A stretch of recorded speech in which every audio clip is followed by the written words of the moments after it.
Before we start, please remember to go to the Social Blueprint website for a full community event calendar, resources, Israel information, and so much more. There's a load of information there, and please head to the website and have a look around. But today I am joined by Matti Borowski. Hi. And welcome. Thank you. In light of October 7, I think, Matti, you have a multitude of roles, apart from parent, partner, educator being a primary one. And I'm really keen to hear your perspective of life as a parent, as an educator post October 7, and also to hear, more importantly, or just as importantly, your perspective. You've been to Israel over the last few months and seen firsthand the atrocities, and interested to hear your perspective and ask you a few questions about that. So I'd love to start immediately post October 7, so let's go October 8. In your role primarily as an educator, so you get to school on the Monday morning, how do you deal with that? It's an excellent question. Thank you for having me, and thank you also, I guess, in that role as educator for the platform to share a little bit about what the community's been experiencing, what family and school have been experiencing, and also the opportunity to share about what I saw and experienced in Israel over the summer.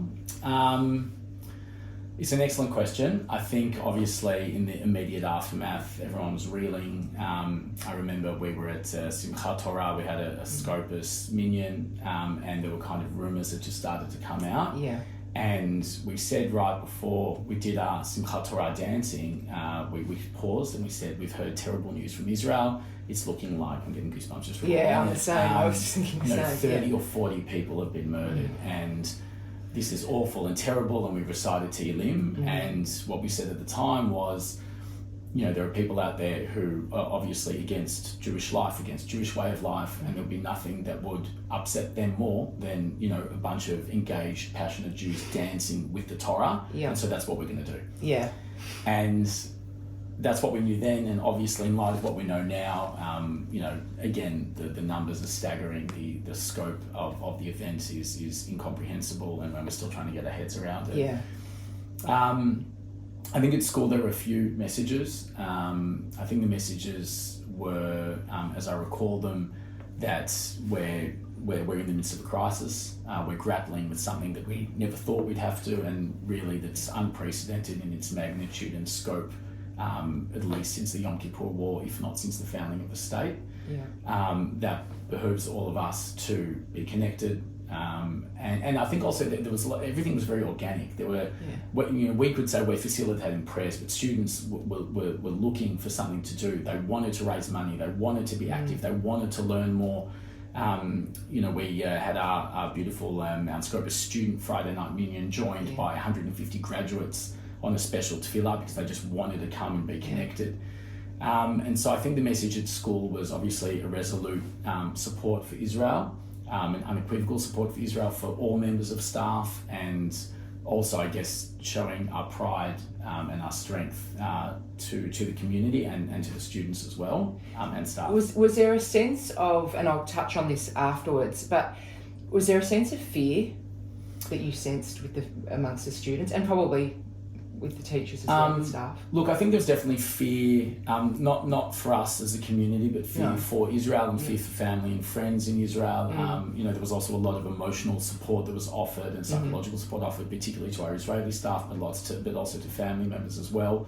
I remember very early on, Hezbollah, threatened a day of rage, so we come to school and maybe we're naive, but look, we live in a very lucky country, a very lucky community. Yes, there have been challenges, but thank God, we're able to be who we want to be, and yes, we have armed security guards, and yes, we have CSG, and we're very grateful to them. But I don't think there was ever an existential fear. But then when people, imagine if you're a non-Jewish staff member and you're coming to school and there's full-on police cars at the front with the sirens going and police out the front, who are in front of your armed security guards, who are in front of your CSG and parent protectors. Layer upon layer, So I felt safe. I don't think the students felt fear, but it's definitely not business as usual in that regard.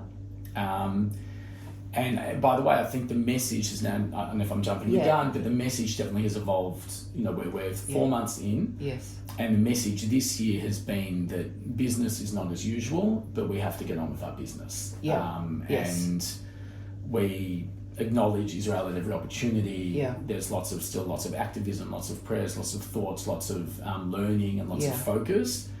But we also understand that we have, and by the way, in the same way that Israelis are resilient, etc., and the community we're resilient, we have to keep on teaching and growing and learning, and that's our job.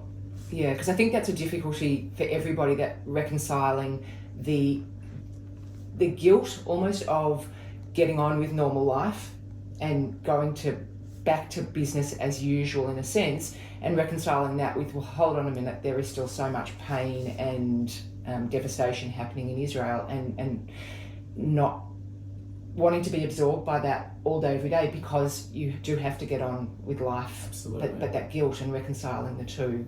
Yeah, I mean, my parents live in Jerusalem, and I spoke to my dad last night, and he just said, look, it's a new normal. It's not normal, but it's a new normal, and it's trying to kind of maintain also the psychological safety and the resilience, and I think also a very strong urge for life. That's what we want to do. We want to get on. We've got, thank God, families and jobs and things we want to achieve, while acknowledging things are not normal. There are a huge amount of people in huge amounts of pain and disruption, and we need to be there to support them as we can, while maintaining some semblance of normality. Do you think, and again I'll come back to it, but has there been the thought of how do we rewrite the curriculum in light of this? 100%.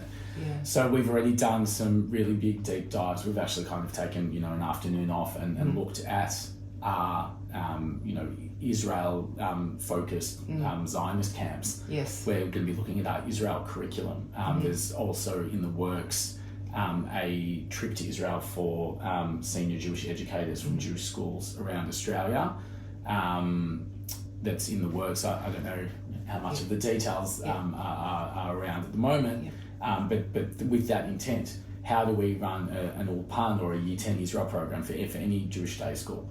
How do we teach about Israel, from the Littlies all the way to high school? How do we do these camps? So again, I think my analysis is that I think 70% of the content is fine. The question is the bookends, and the question is what is the story that we're telling? What's the narrative? What does this mean? Is this a new chapter? Does this make us re-look at everything up till now? I think obviously the thing that's really going to be more poignant than ever is obviously the periods of Yom HaShoah, Yom HaZikaron, and Yom HaAtzmaut that we're already casting our minds to. Because I think they'll have never been more visceral and more meaningful. I've coined this, so you heard it here first. There's a group in Israel, a group of educators that they used to call the 10 days between Yom HaShoah, Yom HaZikaron, and Yom HaAtzmaut as the Aseret Yemei Todah, the 10 days of gratitude, to acknowledge where we've come from in the Shoah, the sacrifice of Yom HaZikaron, and the celebration of Yom HaAtzmaut. And I've changed it this year to be the Aseret Yemei Todah, which is the 10 days of awareness. We've never been more aware of, connected to that idea of the antisemitism of the Shoah. We've never been more aware of the sacrifice of the Chayalim. We've never been more aware of the gratitude and the meaning of the State of Israel and what that's all about. So I think like your phrase. Thank you. So I think that Todah, that awareness is huge. It's something we're going to be educating towards, but we definitely have to educationally frame that responsibly. So going back post October 7, you've got a burning desire. As I actually think that a lot of people had that same feeling of, I just want to get to Israel. I don't know why, and I don't know what I'm going to do there, but I just want to get to Israel. How did you arrive at the decision? You're married, you've got 4 kids. How did you arrive at that decision and go and do it? That's an amazing question. that sentiment of I just have to get on a plane is definitely one that I know so many people felt, and that frustration of just I'm so far away and all I want to do is be there. I actually had booked a ticket for kind of mid-November, I think it was, and I actually bailed the day before I was supposed to fly because it was when we weren't sure if the airport was going to close or not, and then so you're going to go, and so you might obviously do meaningful volunteer work, but I think it was the prospect of being stuck and having communal responsibilities and family responsibilities. I pulled the pin. I think that was the right thing to do. And then over the summer, so my wife Michal is the local B'nai Akiva Shlicha, so there we were on B'nai camp straight after school. And we just kept saying, one of us just has to go. We can't imagine a summer where it's just kind of, we needed it, everyone needed it, but we just couldn't get our heads around it if we have the option to go. And then basically, in the interest of our children being emotionally healthy, it was decided that I would go rather than her. But she was amazing, and full credit to her. 4 kids in the summer holidays is not an easy ask, and she was unbelievable. Literally booked a ticket. We took a couple of days. We went up to Rye. We took the kids there, and by the way, that was the day before we went to Rye. That was when there was the big swastikas that were graffitied on the Welcome to Rye sign. So you're also exactly. So it's like, oh, you're going to Israel, okay, but we have issues here, and it's not certain. I mean, it's certainly not what it was. And so because it was all very last minute, I kind of had this idea that I would do my own, solidarity mission. And in particular, because I know lots of people were doing solidarity missions, I'll admit I've always been a little cynical about those type of things because, yes, you're going and you're seeing, but what's that really, what's the value of that? Who's it for? That was always, and I'm saying here on record that I was completely wrong, and I'll tell you why in a second. So I kind of had put a couple of things in train, and I think, so I just kind of got on the plane, and really, even just being on the flight was amazing. I mean, if you explain to anyone in the world, I'm flying into a war zone. The plane was packed. Crazy. The plane was packed. There was not a single spare seat. It was literally the last seat in the entire plane, right next to the toilets, right at the back. Didn't mind. It was all good. And then you land in a war zone, and what does everyone do when you land in Israel? Everyone claps. And everyone cheers. Cheering for being in the war zone. Exactly right. And it was full of people. It was full of Israelis coming home. It was full of Australians coming to Israel to either visit family or volunteer. And it was really just an amazing sense of, we say in the Torah, Mika Amcha Israel, who is like your people Israel, that there's something special, and that was really special. And as you get, you're at the airport, and as you say, okay, I'm going on this solidarity mission. Okay, now what? Like, I'm here. Now what do I do? Where do I go? Am I going to be able to make a difference? Are all these volunteer opportunities making a difference? Does it make a difference that we're coming from Australia to do that? Do they, there's people coming from the city. It's not playing devil's advocate. There's people coming from all over the world. They can all help. Am I really making any difference, or is it just making me feel better? So it's an excellent question.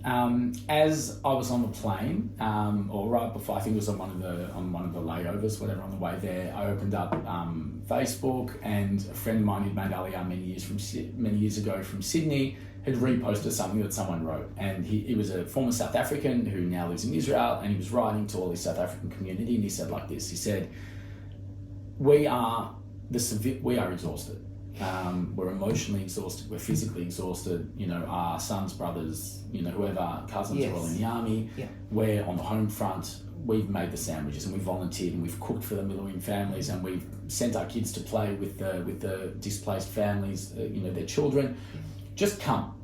Don't go to, I think it's Plet, I think it's called. There's a South African kind of surface, I think it is. Don't go there, just come. Come for 3 days, come for a week. Just come and be with us, come and do something, and I promise you any little bit helps. So that kind of gave me a bit of a which was nice.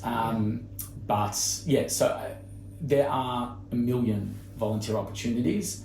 Again, there are all these groups, and all the staff, we know what people are doing. They're picking vegetables, and they're playing with kids, and they're making sandwiches, and they're cooking, and they're visiting, and they're supporting, and they're going to hospitals, and they're doing all this stuff. It is all and this is where my cynicism kind of goes out the window, it was all appreciated. It was all, what, you're from Australia? You came here, first of all, it was actually, what, you're from Australia? Are you okay? And I was like, are you joking? But it was, I can't believe you're here. Mm-hmm. And I can't begin to tell you how much it means that you are here, that we're brothers and sisters, and you've come all the way from there to be with us, to hug us, to embrace us, to be with us. And so, and let alone that there's so much to do.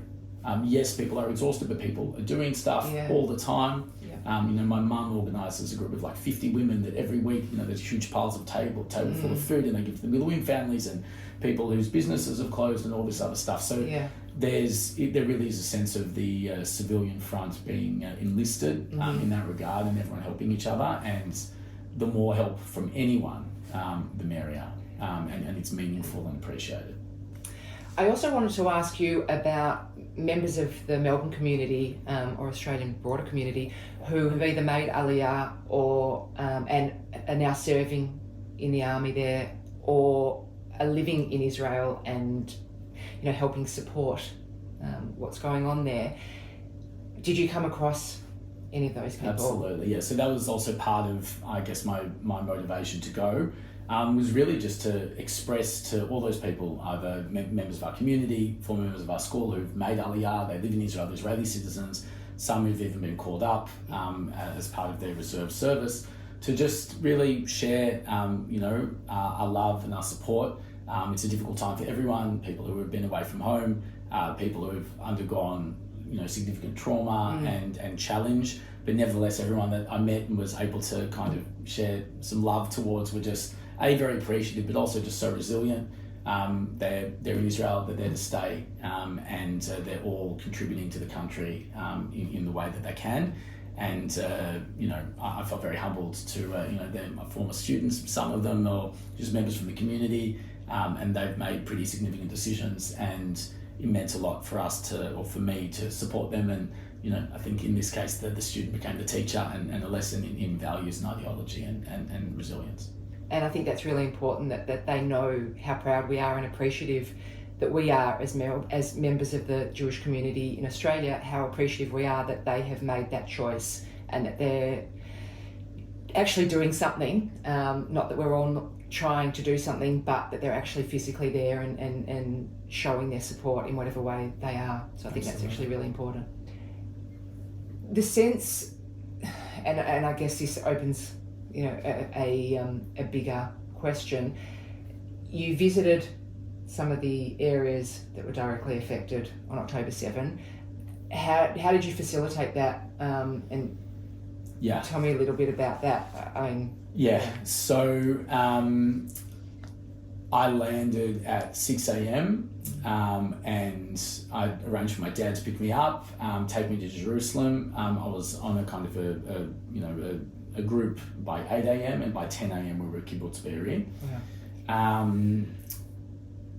Was that the first opportunity? Your parents hadn't? No, they didn't go. Yeah. And so basically I was fortunate enough to it was a bit of who so I had a friend who, I was actually, I believe it was a UAA or a group of people from Sydney. Okay. And so a friend who knew someone on that trip, I kind of tagged along.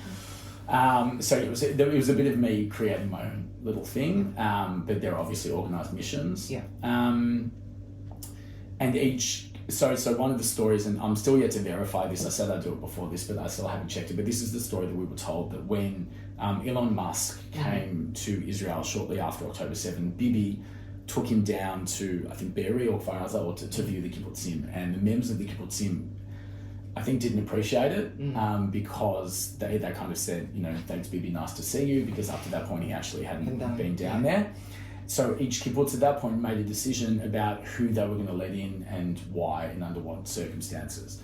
Kibbutz Be'eri basically has said that they want to invite groups in. I believe, I don't know if I should go on record saying this, but I believe the subtext is we want to share our story. It's important to share our story, but there's also a subtext of we want the support to be able to rebuild, and which is obviously a reasonable and good thing to ask. Other kibbutzim you access via Doveret Sahal, the IDF spokesman's unit, and so that they kind of control who goes in and why. And again, those groups are either, you know, politicians or community leaders or educators, or it's kind of where the impact will be to kind of tell the story. So I actually went to Kibbutzberry on the first day, and I went to Kfar Aza the next day, and that was kind of private, and that was through Dover Tzahal and a friend who was connected to Dover Tzahal. So I don't quite know how to describe it. Were you mentally, I don't know that you can be, were you mentally prepared for what you saw? Look, the only comparison I can really think of in my life is that, you know, when I was 18 with B'nai Akiva, I went to Poland on my gap year. And you go there to bear witness, you go there to, you know, in an age of denial and in an age of, you know, resurgent antisemitism, you say, look, I've been there at the worst place, and I can tell you that I've, you know, whatever I can see, I've seen it. And that was why I went, and really that's the only comparison that I can say. It was a pogrom. It was simply devastation, and and also similar that you kind of struggle to comprehend that something could exist, but also to kind of identify a place that, you know, if you close your eyes, the sun's shining, the birds are chirping, and then, you know, and even there are places, you know, around the kibbutz, okay, you look at an intact house and you're like, okay, and you just cannot imagine the terror and the devastation and the violence and the death that you know, pervaded that whole area. And I guess in an age of social media, the horror that we were actually seeing live and bearing witness, I mean, some of the horrific stories that played out on platforms like Facebook, you know, things that were aired live, put on there live by Hamas, but a sense that you had, in a sense, seen some of this stuff happening live, and then you're standing there. Did it feel one and the same? Like, I mean, I think the truth is because, you know, if you've never seen anything, you just at home go to Kibbutzberry for the first time, you'd say, wow, I mean, you know, the devastation, the destruction, you know, I know it sounds awful when you've seen, you know, a video with the smoke, and then you see a house that's burnt out and there's no smoke, so, you know, was that, I mean, obviously, it's hard to reconcile those two things, but then again, that was via screen, and then you're standing there and you're seeing the scope of the devastation, which you can't really see on the, you know, when you look around, and that house has been destroyed, and there's photos of these people who were murdered or kidnapped from this place, and then there's a story that, you know, this is the chopped up road because the tanks literally had to go in. You know, seeing the graffiti on the outsides of the building, which were kind of IDF and Zaka indicators of what was inside or what had been removed from inside. You know, that's, I mean, standing there is that was for me obviously very impactful, and from a bearing witness perspective, something I'll never forget. And who was talking to you around the kibbutz? So we had a survivor, a gentleman whose name escapes me at the moment.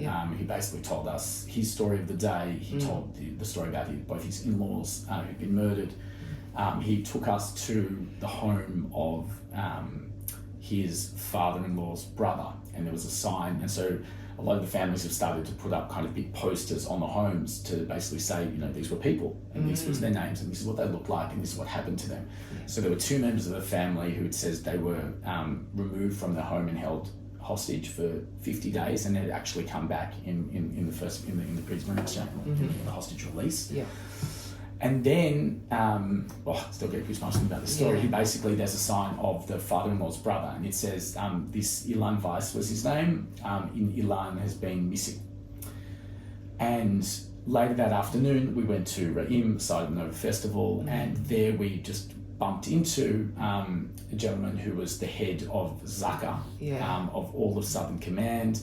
And Zaka, of course, did amazing work, both life-saving, but they do, you know, the holy work of bringing people to appropriate halachic Jewish burial, and the things they would have seen and done on those days were unbelievable. And one thing that he said to us was, and this was, you know, about an hour after we were in Be'eri and hearing the story about Ilan Weiss who was missing, he said, but part of also what we do, it's not just about the burial, it also gives, I guess, psychological comfort to a degree to families that at least they know what happened to their loved one. Because not knowing is worse than at least knowing, you know, that they've unfortunately been killed. And he said, even 5 minutes ago, and he shows me the update on his phone, we were able to, through DNA and a whole bunch of things that we were able to do, we were able to tell Ilan Weiss's family that unfortunately he'd been killed, but at least they knew what had happened to him. Wow.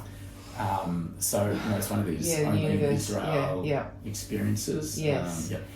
Does it feel, part of me looking at people's photos and footage who have been to Israel since, there's a sense that it's an invasion of privacy.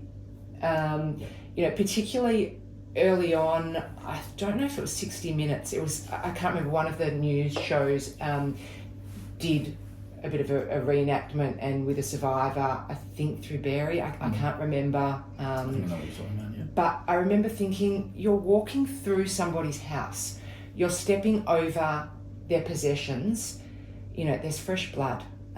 This is really fresh, but I know somebody's got to bear witness, and I think that's really important, but it also feels like you're invading the privacy of people who are either no longer around or are being held hostage. Absolutely. Was there that sense? Did you get that sense? So I don't know if this is a response to that, but certainly, so you weren't allowed into any of the homes. Okay. They're all cordoned off. Some of them might not be structurally sound, but also for that precise reason. And so you're kind of walking through, what before that would have been Ophir Libstein, who was the head of the Sharon Negev area and who was murdered in Kfar Aza. He described living in the Otef, in the Gaza envelope, Yeshuvim, as 95% heaven and 5% hell. And you understand it because you look around, it's idyllic. This is where the kids would ride their bikes and, all that kind of thing. And then you've also got the hell component due to its proximity to the neighbours.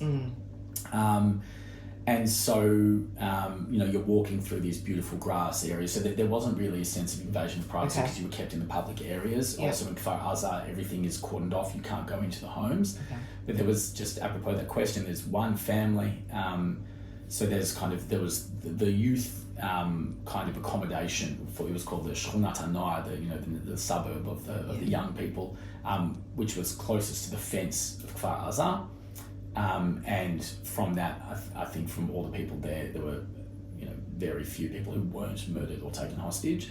But there's one family of one young couple who were high school sweethearts, and they lived together and they had all these beautiful dreams. And their family insisted, no, I want you to go in. I want you to see it. And so you go into this tiny apartment. It's pretty graphic in that there's graffiti on the outside that the army has put that basically have said that there are the bodies of the couple that live there, and also it says Yesh po mechabel, there's the body of a terrorist there as well. This tiny apartment, which wouldn't be much bigger than this room, bullet holes everywhere, the roof everywhere. This guy basically murdered the inhabitants and waited for the army, and then the army kind of conducted a gunfight there. And so the family basically wants you to go in, they want you to see that devastation. They have photos, they have print-offs of the last WhatsApp messages, which are harrowing, but they want you to bear witness and go in there. So in that sense, I mean, but that feels like there's permission. That absolutely, that feels more more forgiving. But there will be now. There's a whole conversation about what you do on these kibbutzim. Do you, some people are like, I want to go back there and I don't want my kids living in Yad Vashem. I want to rebuild and I don't want it to be a perpetual memorial. On the other hand, how can you not memorialise? People's homes kind of bear witness to what happened, but they want to knock them down and rebuild and have a home. So, and you want people to come and be able to pay their respects and bear witness, but also I want to live here and I don't want it to be a and that's, I mean, it's almost reminiscent of, that 9/11 discussion. Absolutely. Except that they were office towers predominantly, whereas these are people's homes and their livelihood in a lot of instances in the area. You've got displaced families. I mean, that's separate from the displaced families who are from up north who have been moved now for months. The conversations with people, is there a sense that more would like to move back and rebuild, or? Look, I think it's literally, each family to their own. If someone said, I'm packing my bags, moving to Europe and never coming back, no one's judging them. People are like, hey, I want to move back. Hey, people are like, I'd love to, but I've no idea how. I think it's very individual, and I think each, either kibbutz collectively or individual families will make their decisions. I know that, I read an article the other day that I'm pretty sure that on Berry, they're actually starting to demolish some of the destroyed homes in order to pave the way for rebuilding. Yeah. And I think they even put an $80 million rebuild price tag on that. A lot of Berry in particular, the infrastructure was destroyed because of the tanks coming through, so it kind of ripped up the piping and the wiring and whatever. So that kind of, at least basic stuff, I think they're working on. Yeah.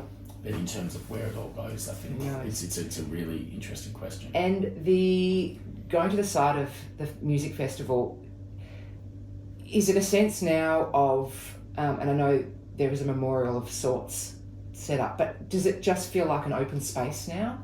I mean, it's a bit different to being on a kibbutz where you can see the destruction.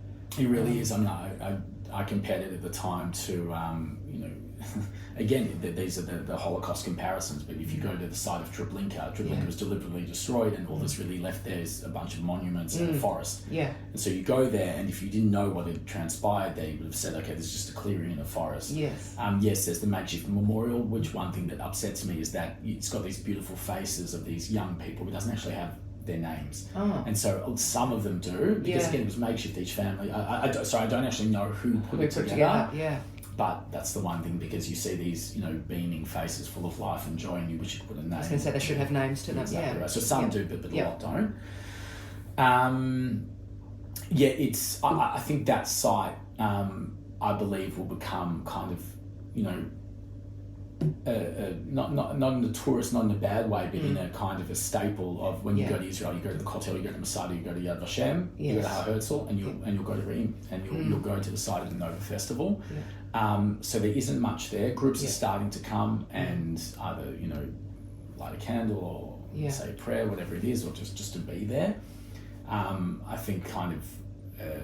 For me, what I found more harrowing is that there's the Nova exhibit, where basically it emerged from the police or whoever it was, collected everything that they found there, and they wanted to return things to the families. So they basically said, look, we've collected this huge pile of shoes and hats and sunglasses and bags and t-shirts and whatever. It was basically, if you can identify something that's left over from your child, come and collect it. But then there were a lot of things that were unaccounted for, and so what they've made is this Nova exhibit where it kind of tries to explain the whole Nova community rave party story. Yeah. But it's basically got these artifacts of, this is what it was like, moments before, and these were the tents and these the whatever. But anyone who's seen the photos or been to the memorial to Auschwitz, where you've got piles of shoes. That's what I was thinking when you said that. Piles of shoes, but they're their Birkenstocks and their Nahots and their hiking boots and their sneakers, and then here are piles of sunglasses, and here are piles of, and from a Holocaust, definitely evokes Holocaust comparison. So I personally found that more harrowing because it was a bit more tangible, whereas. Going to an open field is a little harder to connect up for me, but I mean, that obviously is a site of, in a terrible way, almost sanctity, and it will become a site where people will go to pay tribute and pay their respects. And your experience with fallen lone soldiers. Sorry, I digress a little bit. In my mind, whilst I think it's the most unbelievable sacrifice and thing to do for the state of Israel, seeing these fallen lone soldiers at the same time to me feels like the most lonely experience, lonely occurrence, and yet you're seeing numbers, thousands of people turning up to the funerals of lone soldiers. I believe you're at a funeral of a lone soldier. So he actually wasn't a lone soldier, but I mean, there definitely is that phenomenon. But even this was a soldier who I'd never met, who I'd never heard of before, and I just went. And I think that's true of a lot of people. Absolutely. I think especially in the case of lone soldiers, because again, there are these WhatsApp groups, and that sounds morbid, but it's called Funeral and Minyan Details, and it basically says, this is the family, this is the soldier, this is where the funeral's going to be, this is where the family's sitting Shiva, if you want, and people, again, you've never heard of before, and just everyone went, because everyone just felt that their brother or their sister, whatever it is, and you can kind of see that, the people at the front are family and people, and the people who just fill rows and rows and rows and rows are just Israel, just people who want to come and pay tribute and pay their respect to someone who gave the ultimate sacrifice for everyone else. And very, and it was at this funeral, and it was just, the girlfriend speaks, and the parents speak, and the commander speaks, and the best friend speaks, and the siblings speak, and they're all, and it's, as we say, if you save a life, it's an entire world. If a life is lost, it's an entire world. Very, very harrowing. But again, there were so many people there. Just maybe it's a sense of wanting to do something. But it's also a sense of I want to, in any way that I can, offer love and support. Because I sense that those same people that are going to the funeral are going to multiple funerals, day in, day out, and the reality that everybody knows of somebody is connected in some way to a fallen soldier or a victim of the day. Absolutely. And in terms of the hostage families, I don't know whether you visited. So I didn't visit. I didn't visit a hostage family. I know a lot of tour groups do that, and if that offers those families strength and also helps to share that story, then absolutely, I think it's a really powerful thing. There's the Kikar Chatufim in Tel Aviv, where that's a site of prayers and protests and kind of really keeping the issue of the hostages front and centre. Someone was explaining to me that there's the slogan in Hebrew of bring them home now is machzirim otam habayta achshav, and the achshav bit, the now bit, because you could just say bring them home. That's really important thing. So what's with the now? What's with the urgency that there's this trauma in Israeli society of Ron Arad and Gilad Shalit and Zachariah Baumel and people who kind of were missing for so long. Gilad Shalit obviously came back after that many times, but the fear that they'll be forgotten, the fear that there'll be other political interests or military interests that will trump the return of the hostages as a primary war effort. And that's obviously a big catalyst for a lot of the kind of the protests and the political movements now. But even the wording of machzirim otam, because in Hebrew you can also use the word lashiv, which is to bring back. But lachzir is a much more active. Because if you say, let them return home, it's kind of like, well, maybe the Americans will do it, maybe negotiations will do it, maybe, Qatar. It's no, we are responsible, we need to be accountable, we need to take responsibility and do it however we decide is the right way to do it. And when you just referenced the we, was there a sense, pre-October 7, we saw a country in chaos that we hadn't seen, for a long time, if ever, that division in the community, and what was going on in terms of marches and protests. Was there a sense that had all been put to the side in solidarity of what had happened, or is the frustration now emerging with Bibi and the government, and is that now re-emerging? Yeah, look, I think it's a bit of both. I was standing at the bus stop and I kind of took a sneaky photo of, a soldier bumming a cigarette off a Haredi guy, and you're kind of like, oh my god, only in Israel, quick, where's my phone? So I don't think it's quite as rainbows and unicorns as that. Look, the unity, the sense of unity, absolutely was palpable. The sense of literally everyone is under the stretcher together, in the tanks together, on the home front together, and it doesn't matter if you're wearing kippah, where you live or whatever. There definitely was, if not a 180, then a 170.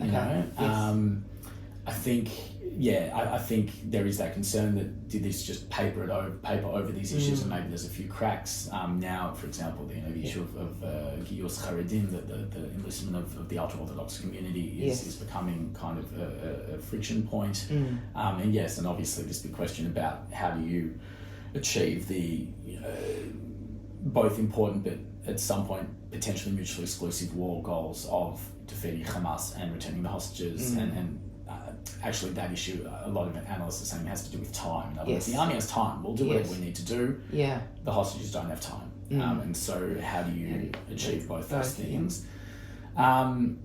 Look, I think there's this sense of frustration that's kind of being vocalised by a lot of the Miluim, the reservists who, when they're in Gaza and they don't have their phones and they don't have anything, and they're all focused on the one mission on behalf of the people, and they're all together and none of these external considerations even come up, and then they come home, and then all of a sudden, yeah. there was Erisner Derek did this, skit where basically a soldier comes back and everyone's fighting. He's like, forget it, I want to go back to the front. Yeah. I'd rather be there. Yes. Which is really telling. Yeah. So yeah, look, I think everyone knows we can't go, and the contrary to that is also an optimism or a sense of mission where a lot of people are saying, Sheniye Royim, that we should be worthy of the sacrifices that have been made, that we have a duty to everyone who else that loves in this conflict in October 7 to build a society, to not go back there, to build a society worthy of their sacrifice. Yeah. And I think that's a very powerful impetus. Absolutely. So moving on, so you come back to Melbourne and now faced with the anti-Semitism that, to use the same word that everybody uses, that unprecedented anti-Semitism. How, and I go back to your role as an educator, how do you educate? And I was thinking about the Mount Scopus has its outreach program, where the students go into non-Jewish schools and teach, for want of a better word, educate their peers, their non-Jewish peers, about Judaism and the Jewish way of life. And I guess they're ambassadors for Melbourne Jewish Society. Is it something like outreach that we use? Where do you go to as an educator with kids at school age in terms of the anti-Semitism that we're seeing? You've asked such an amazing question that we are obviously grappling with. There's the collective question about anti-Semitism, there's the particular question about interfaith dialogue, and is that appropriate at this time, especially for kids? I'll kind of answer them separately. I'll probably do the more specific one first. Programs like Building Bridges and programs like Outreach are being looked at. And both by us and by other participating schools. And by the way, that question of interfaith dialogue on communal levels, not just with kids, with adults, is being assessed and reassessed.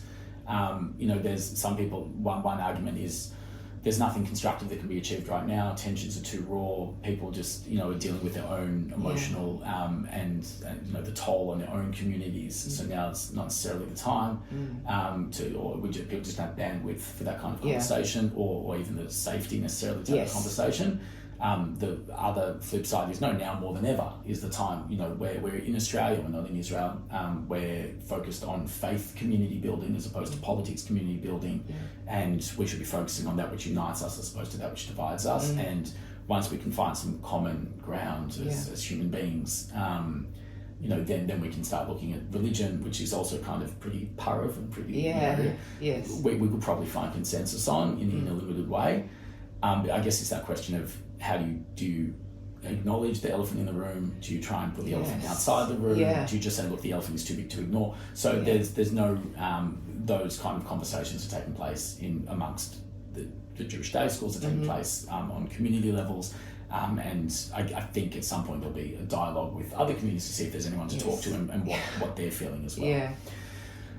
In terms of anti-Semitism, it's I think, and again, we've been very explicit with our kids.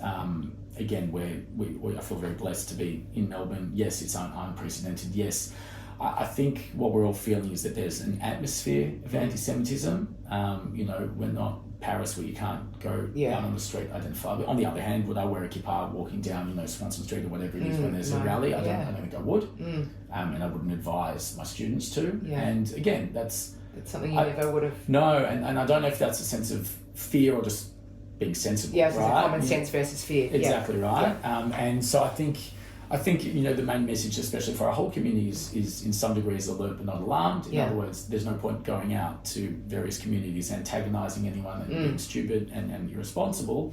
But on the other hand, I wear a kippah on the street and I'm identifiably Jewish and that's certainly not something I'm embarrassed about or fearful of at all. And we certainly wouldn't want our students in that way as well. We've just had students in the city for a week and they wore school uniform. And it's got Hebrew and Chazak ve'ematz on it, and some boys chose to wear kippot, others didn't. And again, I don't have judgment for any school or I think everyone does what's right for them, but we certainly would never want our children to feel fearful or ashamed or embarrassed or that it's too difficult to express their Jewishness in public, and the opposite if they feel passionate and strong, they should absolutely.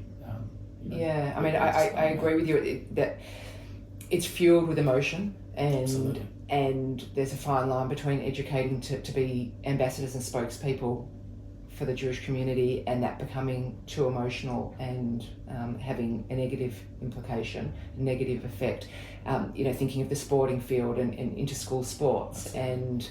And is it something that would be considered, talking to the other schools? I mean, I don't know. I remember reading an amazing letter that was sent to Rabbi Kennard early on from somebody, whether it was a school or somebody who just identified Mount Scopus as a Jewish school and sent an amazing letter of support. He was well and truly from outside of the community and sent an amazing letter of support. Have you had that sort of support or dialogue with some of the schools and non-Jewish schools that Scopus comes across in sport and other inter-school activities?